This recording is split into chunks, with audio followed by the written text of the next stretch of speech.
Hello, my name is Ole and I work since almost 2 years at Fluigent now. Um, it started for my bachelor thesis, which I wrote here at Fluigent in my studies for medical engineering here in Jena. And now I'm working in the customer service, so I try to help our customers with their needs. And yeah, my daily responsibilities in Fluigent is mainly here in the workshop.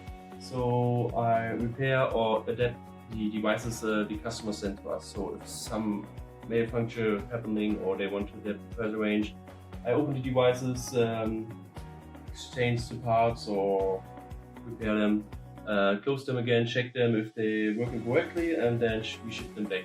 Besides these, I do customer calls. So if they got a new setup from us and need some help with the installation, we do this via online call or in person. So sometimes I'm also traveling to the customers. I like to go dancing to techno events in the evening, mostly also outside, and at night it's like where my heart beats for. And with just 7 people, we are a small team, but still close, and it's very funny to talk with colleagues. And we do most of the weeks we do the lunch together, and just sitting up there drinking coffee and talking. It's a nice environment.